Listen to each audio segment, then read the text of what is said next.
Thank you all very much. It's a pleasure to be here. I suppose you don't want to see my screensaver. It's a pleasure to be with you all, and I'm fortunate to have been invited, and special thanks to Charlie for thinking that maybe a theological ethicist might have something to say worth your hearing. I will leave it to you whether Charlie was right at the end. I bring greetings from Columbia Theological Seminary in Decatur, and Charlie, you were very kind to describe us as a kind of a leading seminary in the United States generally. We would like to live up to that. The topic today broadly is religious influences in international affairs, and I want to begin just with a couple of quick stories. About every 2 or 3 years, I go up to New York City and teach a class at a doctoral seminar at the United Nations office of the Presbyterian Church USA for some of our doctoral candidates on a variety of topics. Religious violence in the world, globalization. I just finished this last January doing a class on displaced persons in the church.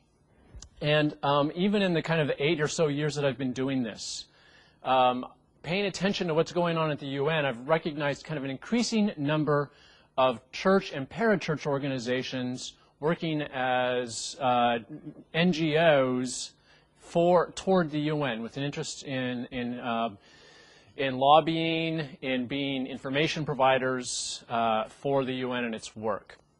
And simultaneous with that, an increased interest in the UN of actually hearing what some of these NGOs have to say. Some of that's topical. When I did the course on religious violence, the folks at the Security Council were not overly interested in coming to talk with us. We got one, and they kind of did their time. When we did the course on displaced persons, though, they were very interested and invited us in and kind of made us welcome because they said, look, the churches are the people on the ground that we'd have to deal with. They're our primary means of information gathering and the primary mode by which we're able actually to distribute goods and services often.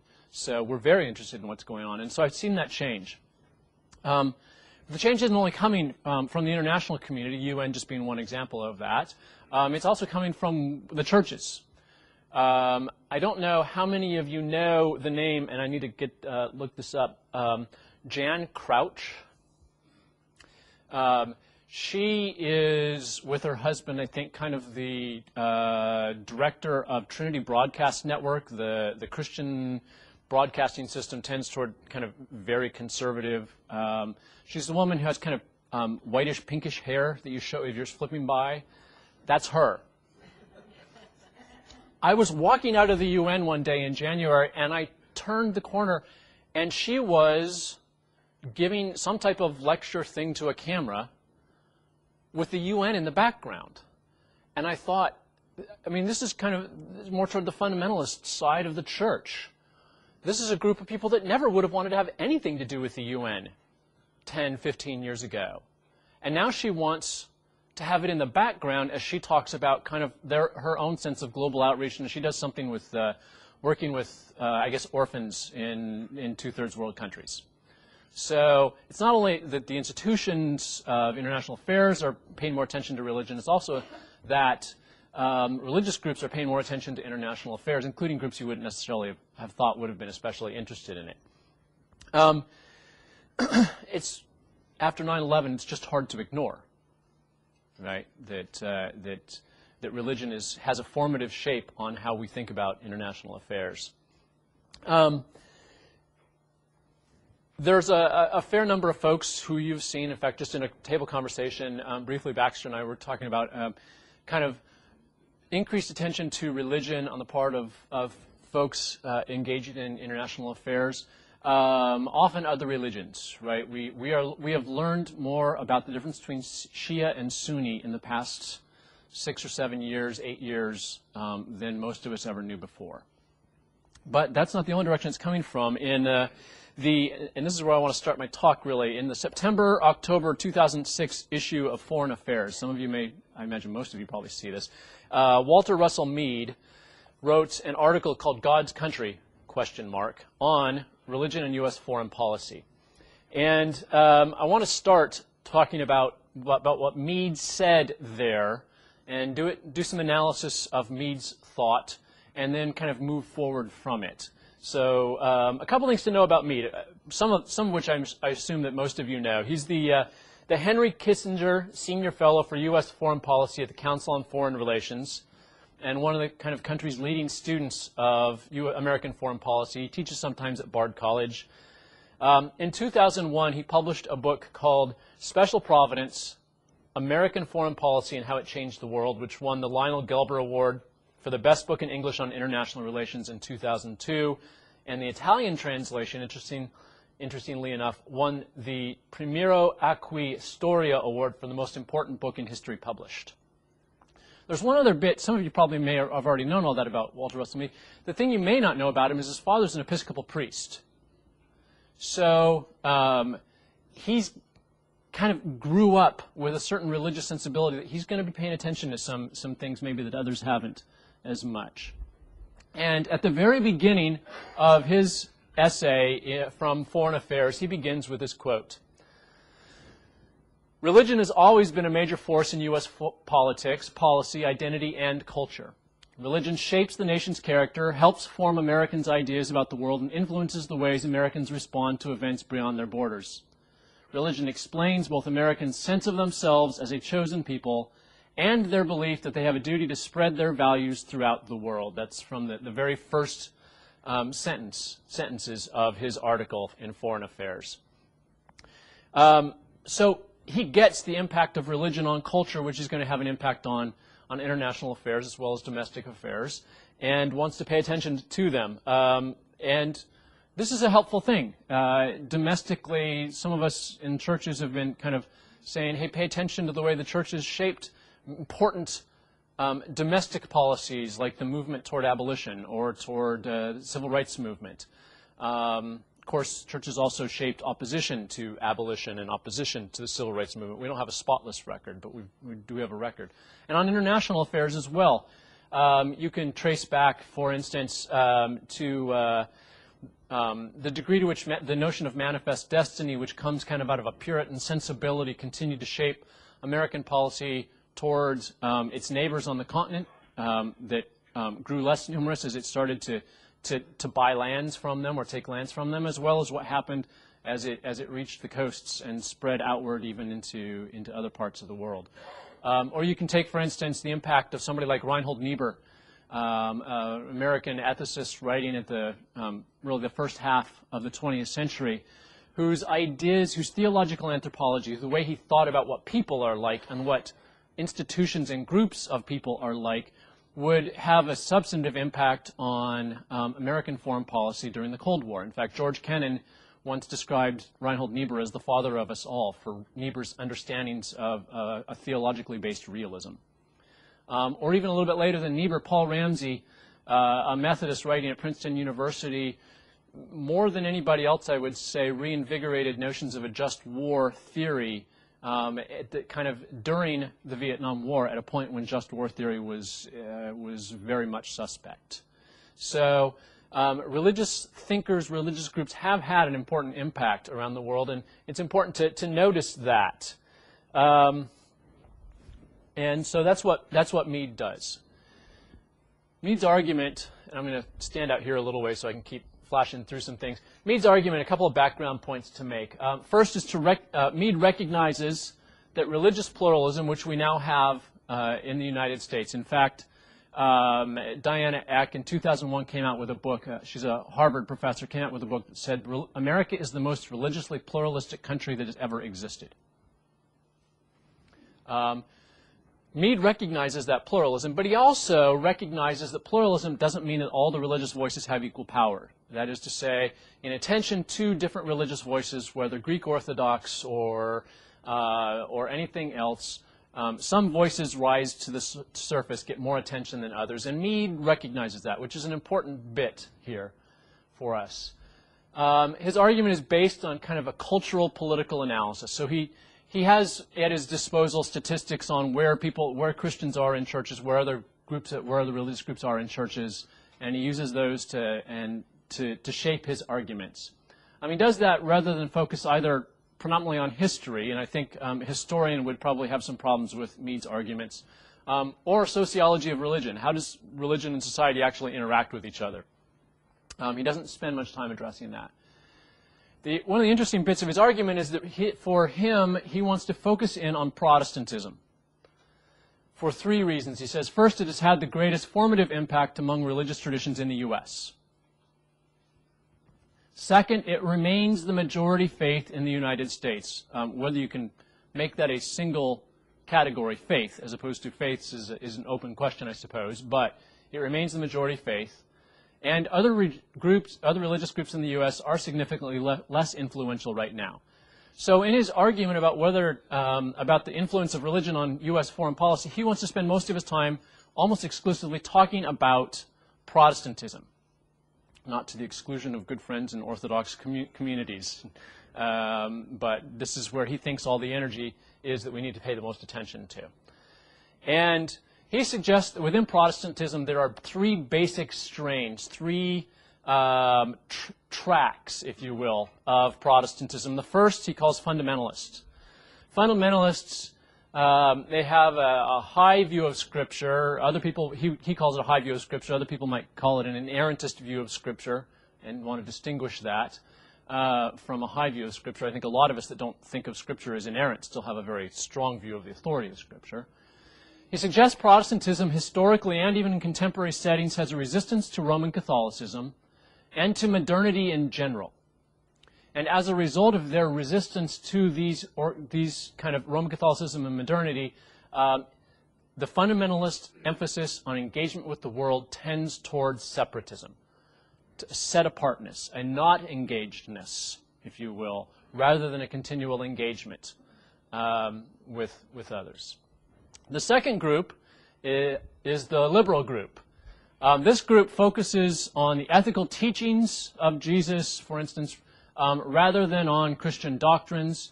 They carry with them an optimism about the future. They are significantly shaped by the type of scholastic inquiry that comes about beginning in the 1800s, the late 1800s in Germany, but continues on through the U.S. into the present day.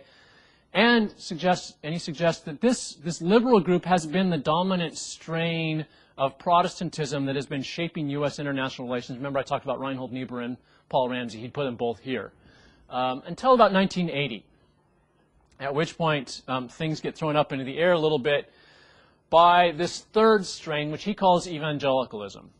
He suggests these evangelicals are now the largest group of Protestants. And if you're just going by statistics, that could well be the case. He describes them as a middle ground between fundamentalists and liberals, which is to say they lean toward a fundamentalist vision of Scripture, but a liberal optimism about the possibilities for change and progress in the world. So they're the middle ground there, and partly as a result of that, they tend to be movement rather than institutionally focused. They're not interested in building an edifice. They're interested in reaching out. Hence the evangelical, they are evangelists. They are going out into the world quite a bit. So he kind of lays these three lines out. It's interesting to me, a couple of things. The first is that if you asked me to kind of describe three strains of Christianity, I would say Roman Catholic, Protestant, and Orthodox. But he doesn't do that because he wants to talk only about Protestants. So if you asked me to describe three strains of Protestantism, I would probably say kind of Lutheran Reformed, Anglican, and Radical Reformed, kind of the Mennonite, Amish, etc., Anabaptist approaches of Protestantism. He doesn't do that either. So when he looks at Protestantism in the U.S., he's looking mostly contemporary, mostly at a fairly new way of breaking down who Protestants are in relationship to each other. Part of that is because, as studies have increasingly shown, conservative Protestants across denominations share more in common with each other than they do maybe with liberals within their same denomination. So this is the new breakdown for them. he ends kind of the background to this by saying, and I'm going to quote him here, "In a nutshell, fundamentalists are deeply pessimistic about the prospects for world order and see an unbridgeable divide between believers and non-believers. Liberals are optimistic about the prospects for world order and see little difference between Christians and non-believers. And evangelicals stand somewhere in between these extremes." And his argument, if you remember, is that evangelicals are now the dominant form of Protestants. Well, what are evangelicals interested in? He picks a couple of representatives. The first is interest in human rights. You can see this, for instance, in Rick Warren, the megachurch pastor who wrote Purpose-Driven Life. Rick Warren's special interest in Africa and HIV/AIDS issues. So evangelicals are interested in human rights, whether it be the abolition of slavery and human sexual trafficking, religious freedom, HIV/AIDS, especially in the two-thirds world. There's tension there. The second dominant focus for evangelicals is Israel. Promotion of Israel, the current state. Some of this is due to what I'll call a fuzzy dispensationalism, where dispensationalism is the notion that there are periods of history, each of which is governed by their own rules, if you will, and the way that God interacts with that period of history, and that as one period ends and another begins, it changes the rules and God's engagement with it. So dispensationalism ultimately leads to a vision of kind of, there was Israel, the Jews, and then along came Christianity and displaced them. And then Christianity kind of functioned as the church for a long time, and we're waiting for this new dispensation to start up, to kick in, which has something to do with rapture, with times of tribulation, etc.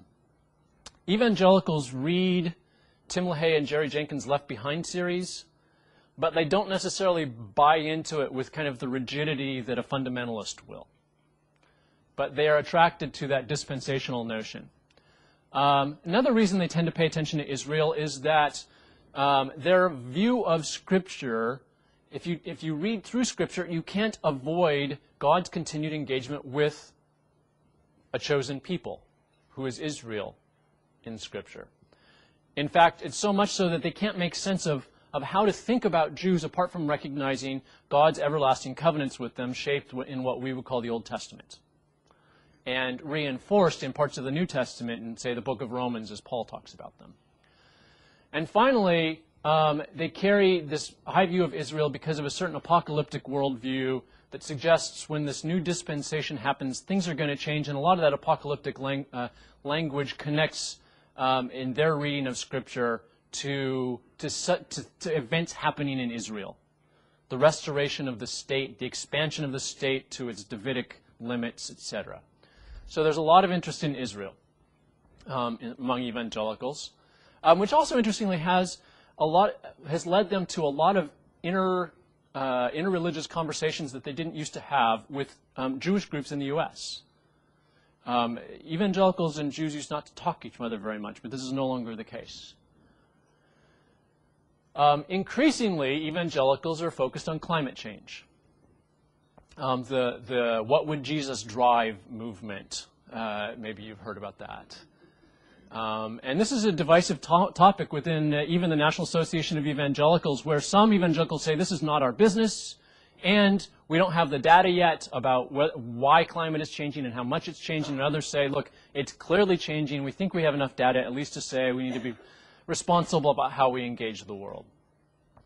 These representative foci, Mead notes that because of it, there is a willingness on the part of evangelicals to work with other religious traditions towards the ends of furthering human rights, furthering the stability and permanence of the state of Israel, and toward climate change, which is an interesting thing for us to be thinking about, because sometimes we conflate evangelical and fundamentalists, and Mead very carefully wants to draw distinctions between them.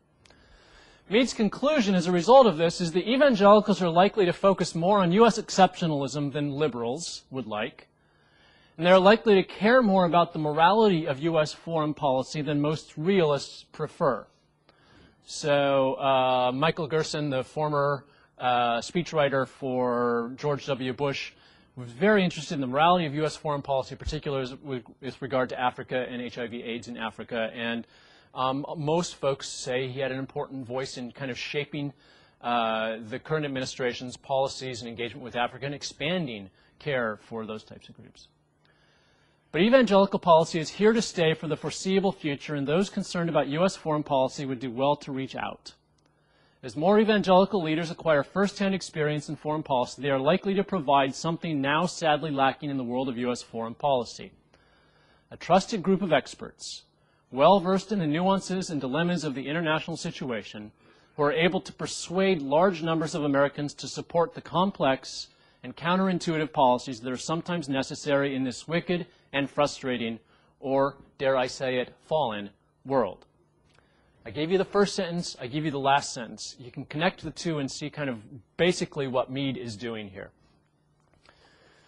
So those are that's his conclusions. I want to begin with some questions for Mead to get us thinking, but also some appreciations for him. Questions for Mead's analysis. First, how accurate are his three categories? If you suggest, as he does, that liberals form one extreme and fundamentalists the other extreme, and evangelicals who fit in the middle, that's a pretty broad definition of evangelical. And it's not one that a lot of evangelicals would take on themselves. Moreover, liberal for him turns out not, although he thinks it does, turns out not to define most mainline institutions. Most mainline churches don't fit with what he would think of liberal. If you want a little bit of further evidence for that, there was a Pew study about 1.5 years ago that came out that said there are a higher percentage of members of mainline churches are willing to call themselves evangelical than are members of the so-called evangelical churches. This is, I think, a little bit like discovering that a higher percentage of African Americans likes country music than Caucasians. I mean, after Charlie Pride, we knew it could be possible, but nobody really thought it would happen.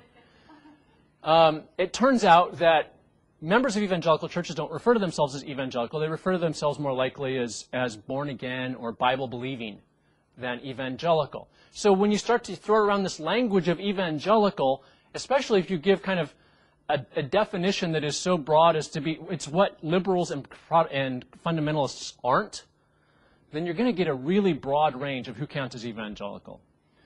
Likewise, fundamentalism and evangelicalism start to blur into each other for him. And he recognizes these things, but I want to trouble him a little bit more on that. So, for instance, where do you fit dominant voices from the religious right, people like Pat Robertson or the former Jerry Falwell when he was alive, etc.? He would fit them only in conservative or in fundamentalist realms. And then say people like Rick Warren were not in any type of interesting relationship with them. But that's not quite the case. That there have been these overlapping groups all the way through. So a first question has to do with the accuracy of his categories. Second question for me has to do with what happened to U.S. civil religion in the middle of it. As long as we can remember, there has been a religion of America that has strongly intersected with Christianity. So much so that in some instances they were indistinguishable. What it meant to be an American and what it meant to be a Christian in America turned out to be the same thing. Historically, it was the liberals maybe who carried the day there. Until about 1980, increasingly, it's evangelicals who make this tight connection between what it means to be an evangelical Christian and what it means to be a patriot. But there is no discussion in his work on civil religion. It could be, and he doesn't bring this up, it could be the case that that it's not that evangelicals have replaced liberals as the dominant religious voices. It's that civil religion has just changed focus a little bit, and it carried with it a certain new group of Christians. So it's civil religion that continues to shape U.S. foreign policy. Now, is that the case? I don't know. I'm probably a little bit suspicious of it, but he can't rule it out because he doesn't talk about it. Third, can a movement-oriented mentality like evangelicalism maintain the kind of attentiveness necessary to create what he said were a trusted group of experts able to deal with complex and counterintuitive policies? If you think about the history of Christian engagement on social issues, whether it is abolition of slavery or civil rights or whatnot, it's not that you got Christian thinkers who were, for the most part, kind of able to take in a lot of counterintuitive information and deal with its complexity. You got a bunch of single-minded people who wanted to push in a single direction. And when that direction was achieved, then they kind of had to go a different way. Well, what happens if evangelicalism tends to have this directional movement, and then you ask them to create experts? Their expertise may not be in foreign policy. It's going to be in the interests of the evangelical communities. Fourth, does he understand the dynamism of religion? By that I mean, does he catch the way power flows in and out of various religious groups over time? At the same time that, as of, say, the 2000 elections, we were declaring evangelical ascendancy, within 8 years, we have seen questions about how ascendant evangelicals actually are, questions about what evangelicals actually are, and questions about kind of future stability of mainline denominations, and traditions in the Christian fold that don't actually fit into either categories, including Pentecostalism. And finally, because he examines things from a social political perspective, he's pretty willing to discount theology doctrine as shaping impeti toward foreign policy. And I'm just not convinced theology matters so little. What I'm, in fact, going to try and do in a couple minutes is suggest at least one or two ways that theology might continue to matter. So there are a couple of questions for Mead in his analysis in his Foreign Affairs article. But I also want to recognize and appreciate Mead's analysis. First, I want to appreciate him for his attentiveness to the formative role religion continues to play in American culture, and the fact that he's seemingly dismissive of an increasingly discredited secularization hypothesis. The secularization hypothesis is that as human beings continue to grow and civilizations evolve and mature, religion will increasingly be left behind. We will recognize it as some primitive impulse that we need to move away from. The discreditization of secularization has to do precisely with the fact that we don't seem to be leaving religion behind. We're shaping it in new ways. We're thinking about it in new categories. But it turns out that religion stays a pretty dominant force in U.S. culture. In some ways, it has increased its force. Second appreciation I want to give for Mead's analysis is that he actually writes nothing about 9/11 or Iraq, which have been the primary impeti for paying attention to religion in the U.S. over the last 8 years with regard to foreign policy. The reason I want to say this appreciatively is that, first, it means that he is not focused in on other religions, on Islam, for instance, but focused in on religions as they're being practiced here in the U.S. The second reason I want to appreciate it is that shortly after 9/11 and then again after 2003 and the invasion of Iraq, you start to see book after book after book on the connection between religion and violence. And remember, I taught a course on religious violence around the world, so I'm not dismissive of the ability of religions to incite violence. But that's not all religions do. And some of these books' argument was, all religion turns out to be violent, or all monotheisms are violent religions. Mead's arguments aren't about violence at this point, which means that he's not taking all religious sensibility and lumping into one category or one way of viewing the world. Third appreciation, he continues to recognize the role various moral categories play in shaping U.S. foreign policy. This is maybe a little bit interesting for somebody who's the Henry Kissinger chair, but he's going to argue against the realists, the political realists, and say, no, it's never been the case that simply political realism has been the only driving force or should be the only driving force in U.S. foreign policy. And this is my opinion, he places attentiveness to religion in the U.S. foreign policy at least the statistically appropriate spot, namely American Protestantism. It just is the case that more people are Protestants, and Protestants have a larger voice in society. Whether or not they should is one thing. Whether or not they should be dominant is another thing. But it's where the kind of the facts on the ground are. So I want to appreciate Mead's analysis. And Mead did get some good press from folks. In fact, there's the Brandywine Journal, the Review of Faith and International Affairs from the Council on Faith and International Affairs, did a symposia on his book, on his essay, God's Country, with 7 different folks talking, all evangelical, so they were really appreciative of what he had to say, of course. So appreciation for Mead's analysis. But what are we going to do with it? This last bit of time here with you all, I'm going to kind of suggest an argument by way of 5 theses. Thesis 1, the historical thesis. Though religious thought in the U.S. remains ubiquitous, you can't go anywhere in the U.S. and not find religious people thinking. The movement away from the secularization thesis isn't yet complete and needs to go further before the way religion actually shapes U.S. foreign policy can be understood. One example of this for me turns out to be Mead. Because the notion that Mead's notions about how to analyze religion's influence on U.S. foreign policy, sociological and political, social political, are born of the same categories of thought that led to the secularization hypothesis. So Mead thinks, for instance, that he can stand outside of religious perspectives and just examine the statistical data on where people are going to church and think that he understands what fundamentalism, evangelicalism, liberalism are like and why those are better categories than anything else. I think to actually understand those things, you're going to have to get a little bit deeper than saying something like evangelicalism is what isn't liberal or fundamentalist.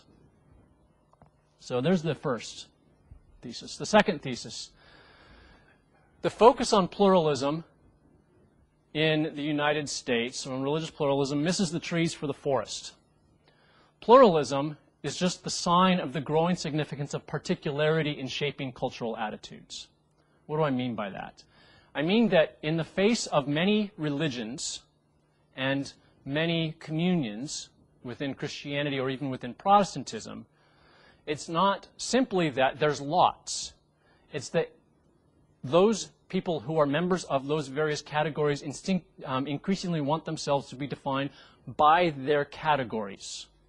I'm not simply a Christian. I cannot make sense of what it means for me to be a Christian apart from being Greek Orthodox as well, or from being Presbyterian as well, being Reformed as well, or from being evangelical, whatever that may be, as well. And as a result of this, the way we relate to each other can't simply be to recognize pluralism, because there's a lot of ways to address pluralism. John Rawls had a way of addressing pluralism, right? It was make sure that nobody carries their religious convictions into the public when they make arguments, including about foreign policy. Well, that's one way of addressing pluralism, but it doesn't address particularity especially well. Another way of addressing pluralism would be to say something like, well, we're all kind of different in our own way, but at the base we're all the same. But particularity for most religious folks goes all the way down.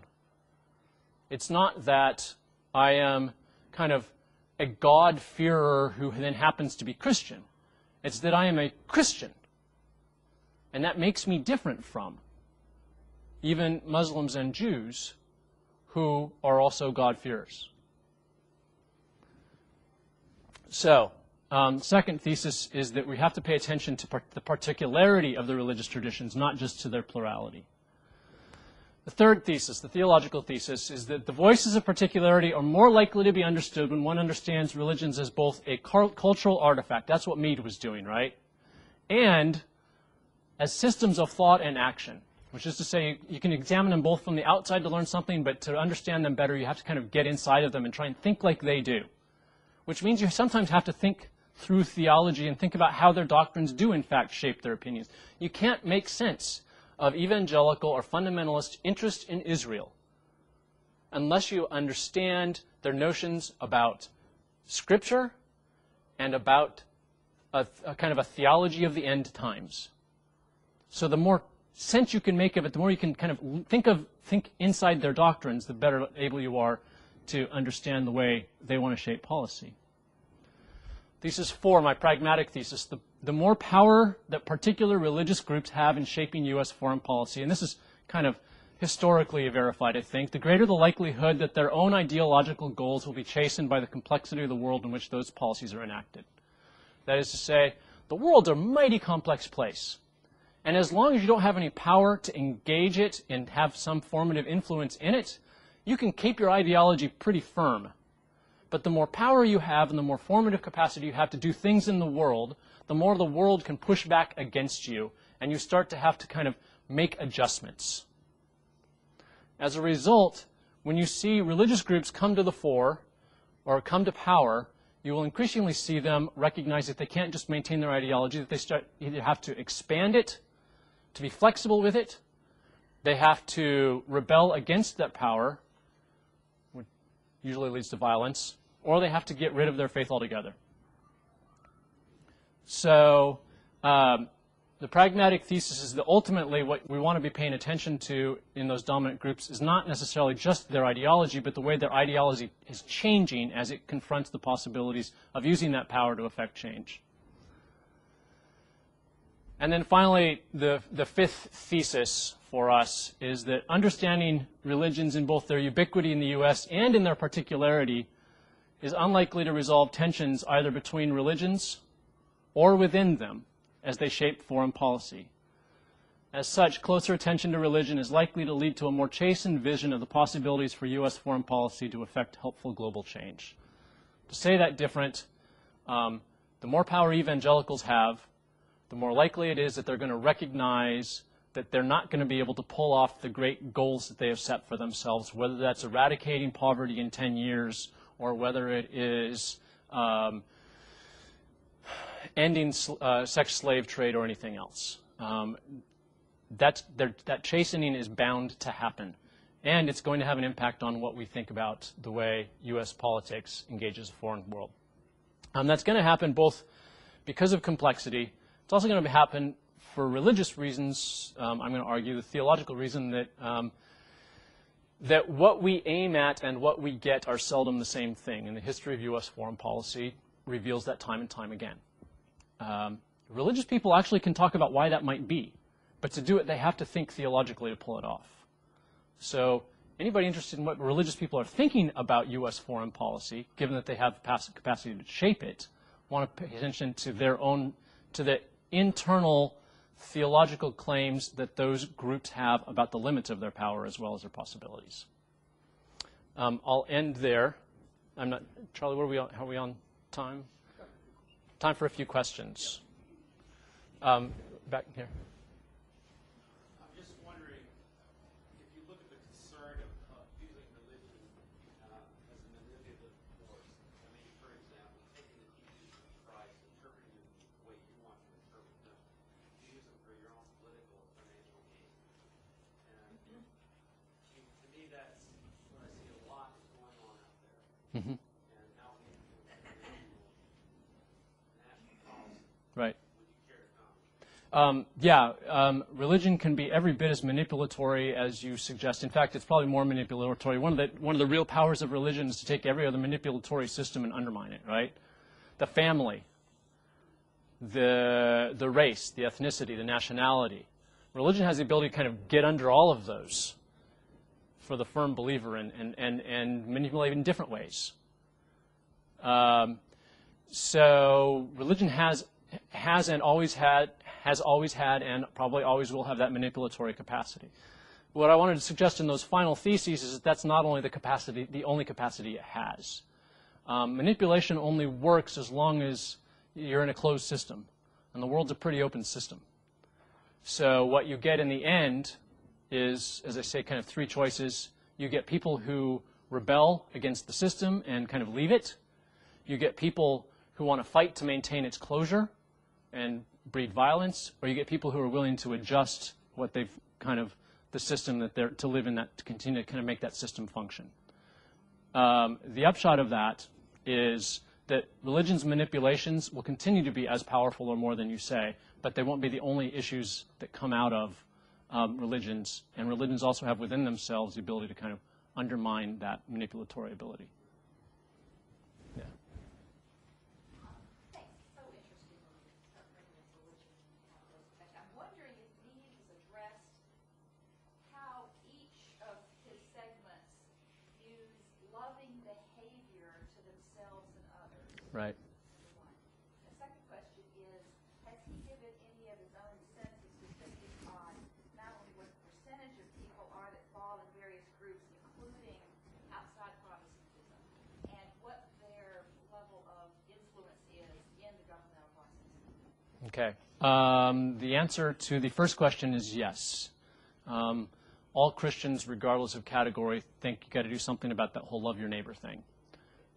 It's how they go about it and how they prioritize it in the middle of their other priorities that's going to matter there. Can you address how they go about it? No, he kind of slides that one, right? He just says everybody thinks it's important, and but they all think it's important in different ways. Now let me talk about something else. I teach classes on that, though. If you wanted to come take classes at the seminary, we talk about that. I teach a class on love and justice. It's on that very topic. Give me your second question again, because I'm not sure I understood his kind of statistic. Right. Look at Christian is a certain percentage, and within that you've got your different segments you're talking about. Mm-hmm. And then there's spiritual, secular, Jewish, all the others are there. And I'm wondering if he's related the percentage of that population to the level of influence they have on government. Not exactly. His notion is kind of a equals B thing. The greater the percentage, the larger the impact, which in one way is exactly right. You know, the more evangelical voters you have who favor particular policies, the more likely it is that those policies are going to get reinforced. But it's not always the case. So, you know, even though evangelicalism is now a dominant force in U.S. foreign policy, it's not the case that most of the folks that we elect to office come out of the evangelical traditions. So there is kind of, you know, some tension there, and he does not cover that. It would be interesting to do so. Has 3 or 4 decades of communism altered the shape of the religious thought in the countries that it occurred in and our response to it? Mm-hmm. That is, the duplicity that may have occurred within the culture to survive. Right. And the U.S. foreign policy is dealing with that. Okay. Wow, this is a great question, and one I haven't really thought about that far, so I'll just kind of throw out a couple of thoughts, and then you'll have to take them wherever they go. The first is that how religions that were maybe in oppressed situations in various communist countries reacted to the end of communism depended on kind of the religiosity of those communities. So Poland reacted very differently than did, say, parts of Ukraine. Poland is a strongly Roman Catholic country. They had a Roman Catholic Pope at the time. In fact, Roman Catholicism helped drive the Solidarity movement, right? So once communism was ended in Poland, the Roman Catholic Church came back and flourished. And Poland is maybe the most religious country on the continent right now. Other countries, that didn't happen so much because there wasn't that same intensity or coherence to it.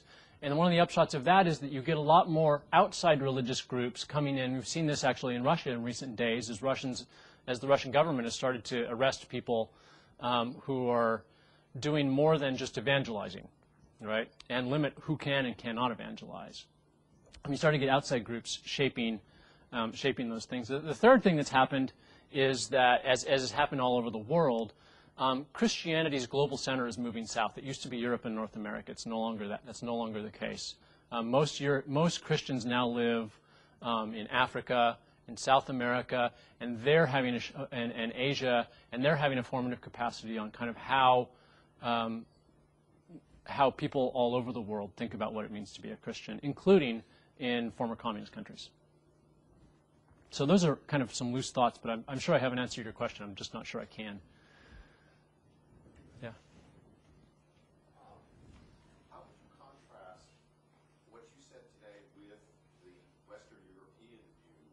Western Europeans now being characterized as, quote, post-Christian. Right. How does that affect the European view of government and foreign policy? Okay. So the first thing, again, I would do is kind of say there is no single West European vision of things. France, England, Poland and Germany are all really different when it comes to how they think about faith. The second thing I would say is that even in Western Europe, the secularization hypothesis is increasingly discounted on the part of scholars. Also discounted, interestingly enough, is what's called sometimes the persistence or the permanence theory of religion, which is it doesn't matter how hard you try. People are naturally religious, and once you give them the freedom to be so, they'll kind of religious thought will rise back to the surface. And a third theory that's being discounted in Western Europe is the theory that of the Separatist Theory, which is increasingly you'll find some people who are religious and they're very religious, and they're different than most people who are not religious. And those two groups just don't interact. Increasingly, what I've seen from studies in Western Europe is sometimes called a cultural theory, which is if you want to understand how people think with regard to faith, you just look at whether they go to church or not. And then you look at the implications of their church going on their behavior towards society. And as you do that, you will notice two things: that church going is a much better way of revealing what they think about society than are most categories, including, how do you describe yourself, Christian, not, etc. And as you see those differences emerge, so people in those societies see those differences, and then they start to think about going to church or not going to church as a result. So Robin... They're definitely not equally, and that's the trick here, right? Robin Gill is a professor in England who studies this stuff, and he says, look, on the whole, it turns out that in our longitudinal studies, churchgoers are more likely to give to charitable organizations, they're more hopeful about the future, and they're more committed to kind of actions that continue the faith in the future than are other people. I don't know why that is. I just know that the ones who go to church are, whether they're more religious or not. But because it is, then people outside of churches who know those folks in churches sometimes get interested in what they have to say and think. And so you kind of get a cultural drive, if you will, toward changing religious thought. Now, the question is anything like that happening in the U.S.? The U.S. has never had a state church. It's always been voluntarist. Part of that has meant that that Christians have never really relied on any other organization to keep the church going. They've always thought they had to drive everything. And the result of that is that Christianity in the U.S. has not gone appreciably down. I mean, church going has gone down, interestingly, but sometimes it's just moved into different realms. Mark, our time is up. You haven't answered all the questions. Well, you certainly have a lot of food for thought. I'm an ethicist. I don't actually get around to the answering. I just ask questions. You're doing a good job at that. Yeah, well, thank you. Thank you very much, Mark. Thank you.